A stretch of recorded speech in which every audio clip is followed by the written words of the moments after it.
अब धनुष कर्षण नहीं होगा। सावधान सावधान सावधान। सुनिए आप लोगों ने, मैं जानता था कुछ लोग होते हैं कि बैर अकारण सब कहू से अपना कुछ काम बन भी नहीं रहा और बिगड़ भी कुछ नहीं रहा, लेकिन विरोध करेंगे। वो इन जैसे हैं। वैसे भी कुछ लोग अच्छे होते नहीं हैं और जब अच्छा बनने का प्रयास करते हैं तो बड़ी समस्या विलग हो जाती है। ठीक उसी प्रकार से कि यदि कोयल की वाणी में कौवा यदि बोलने लगे, कोयल बड़ा मीठा बोलती है यद्यपि उसका रंग काला होता है। कोयल की वाणी में कौवा यदि बोलने लगे तो फिर डेला लेके हाथ में खेत से ना भगाए जाए और कायर के माल खाए सबही पहलवान होए तो सूर समर भूमि में ऐसे ना सताए जाए। यदि वैश्या के पान खाए वो देवता प्रसन्न होए तो फिर मंदिरों में ये घंटा और घड़ियाल ना बजाए जाए। अरे तो ये बोलना तो बहुत अच्छा चाहते हैं लेकिन बोल नहीं पा रहे। चलकर मिलना चाहिए। वेदाध्यायी कुलभूषण कंचन नगरी सम्राट श्री दशानंद जी मिथिला में आज एकानन में हृदय से आपका स्वागत है, आभार व्यक्त करते हैं। जय जय भगवान शंकर की।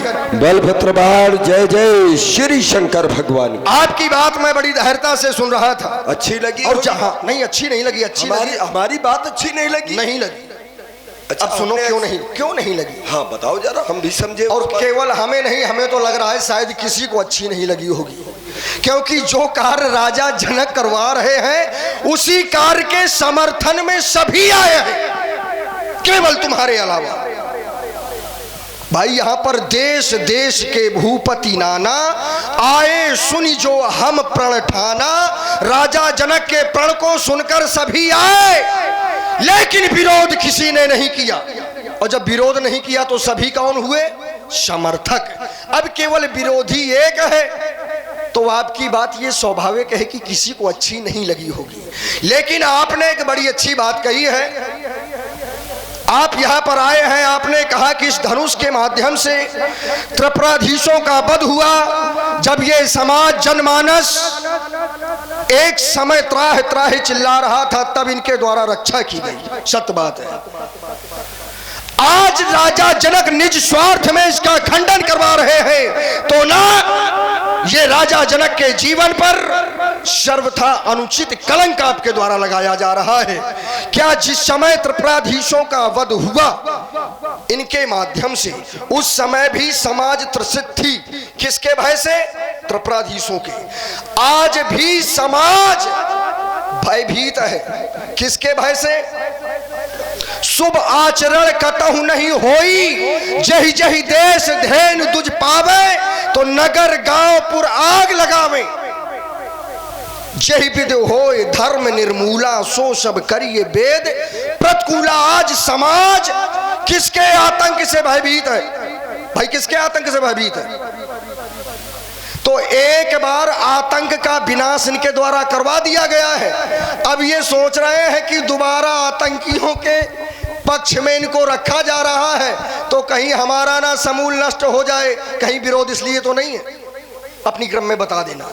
रही बात ये, फिर आपने कहा कि राजा जनक केवल विवाह है।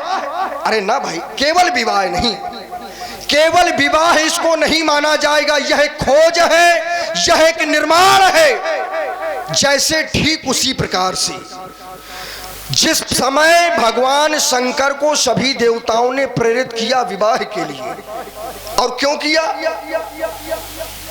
क्योंकि उस समय भी आतंक था और ऐसा वरदान उसको प्राप्त था कि शंकर के शुक्र संभूत पुत्र द्वारा उसका वध होना है। और जब वध होना है, शंकर जी उधर तपस्या में बैठे हैं तो वहां पर विवाह विशेष नहीं था। वहां पर शंकर जी का विवाह केवल पुत्र प्राप्ति के लिए, कि यदि पुत्र नहीं हुआ तो उसका वध नहीं होगा। तो वहां पर विवाह विशेष थोड़ी था, यहां पर विवाह विशेष नहीं है, यहां पर निर्माण है। ये ज्ञानियों का कार्य है। और ज्ञानी जन, एक प्रश्न चिन्ह छोड़ रहा हूं अपने क्रम में बता देना कि ज्ञानी जन पहले जान लेते हैं लेकिन मानते नहीं हैं, और जब देख लेते हैं तब मानते हैं। राजा जनक है ज्ञानी, राजा जनक जानता है तो राजा जनक यहाँ एक भविष्य का निर्माण करने जा रहे हैं। ये निज स्वार्थ नहीं है, वाणी को अल्प मिला।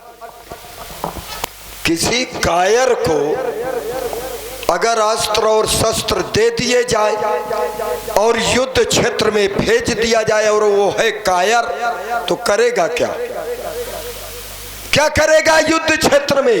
वो अस्त्र शस्त्र वहीं छोड़ करके वहां से पीठ दिखा कर, कायर का काम है भाई रण क्षेत्रों में वही लड़ेगा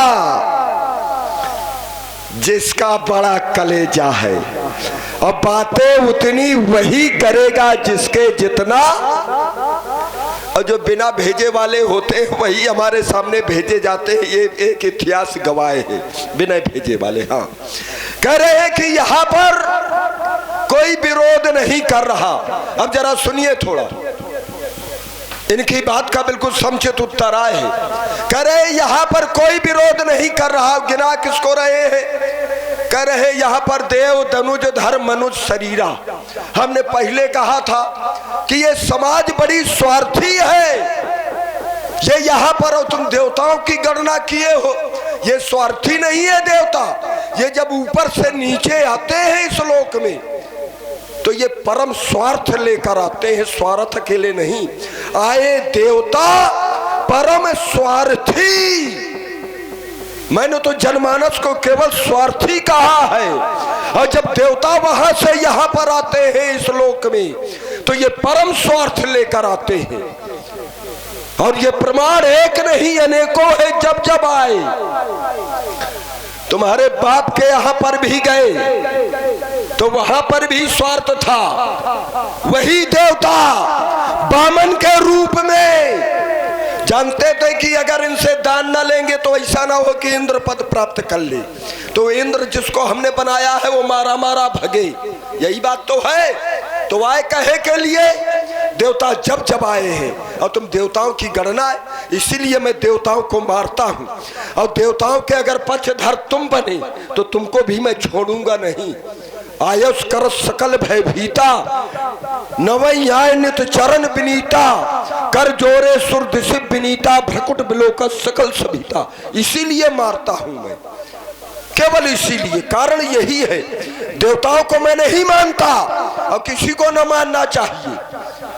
घड़ियाल शंख बजाने में कुछ नहीं है। कह रहे हो कि इससे नया निर्माण आय हो रहा है, मर गए इसको नहीं, चाहे तुम टूट जाओ और जनक टूट जाए, और चाहे मंदिर के शंख घड़ियाल तोड़ देना, अगर वो आ जाए, ऐसे नहीं आता है। उसको लाने की क्रिया ये रावण जानता है। रावण ऐसे आ जाता है, तुमने ऐसे उसको खिलौना मान लिया है। जन्म जन्म मुनि जतन कराही। हाँ, एक योगी की तुम बात कर रहे हो।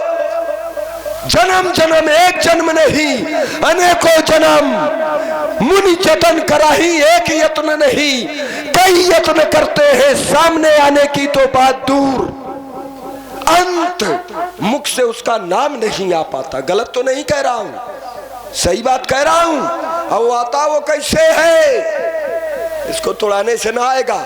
अब आज से जैसा हम कहे वैसा करो। अरे तुम्हारी कोई मानता है क्या बिना वजह में? अरे जब जब हो मानना पड़ेगा, क्योंकि इससे बढ़कर के दुनिया में कोई निराला नहीं, काम की बात। और इससे बढ़कर के कोई शिवाला नहीं। हम तुम्हारी मनमुखी थोड़ा मानेंगे भाई। वो कब आता है? प्रमाण है कि जब जब हो धर्म का हानि, अब तभी तो आता है। नहीं तुम प्रमाण दे देना कि वो धर्म करने से आता है।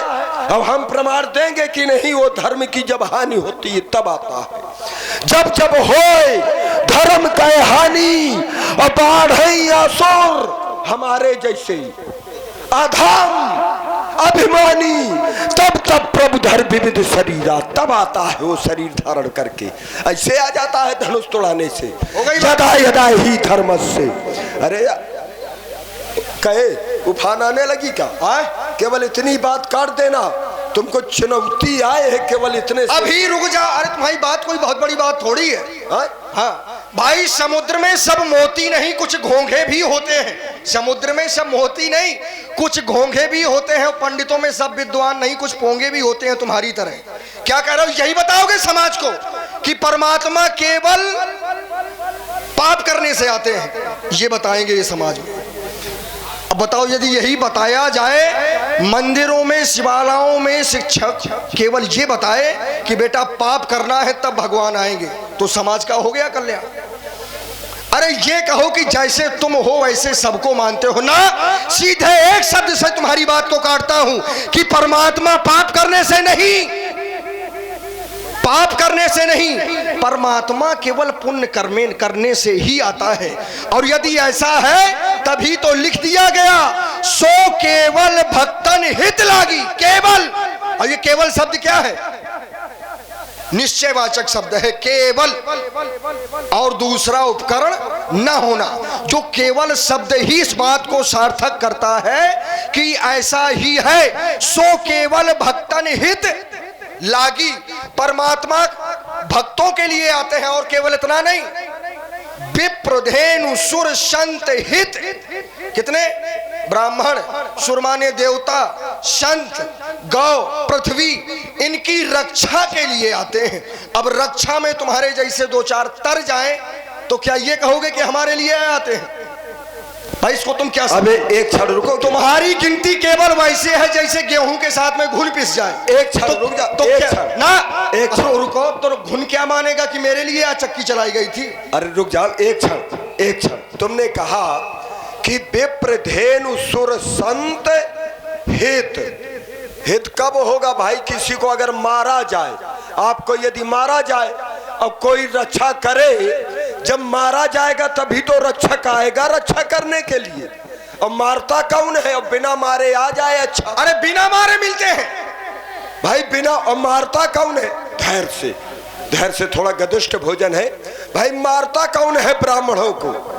ब्राह्मणों को मारता है रावण। देवताओं को सताता कौन है? ये रावण। संतों को कौन सताता है? ये रावण। और जब ये रावण सताता है तभी तो प्रार्थना करते हैं। अब बिना सताए प्रार्थना की है, अगर आ गया हो एक बार तो चुनौती आए है। अरे सुनो, जिस प्रकार से हम प्रमाण दे रहे वैसे दो। पाप, मैंने कहा कि पाप करो, पाप में ही सब कुछ रखा है, पुण्य में कहीं कुछ नहीं है। केवल घंटे हिलाते रहोगे। और प्रमाण दे रहा हूं जीता जागता यहीं का। पापी का पाप न होता जग में तो ये जग शमशान बन गया होता।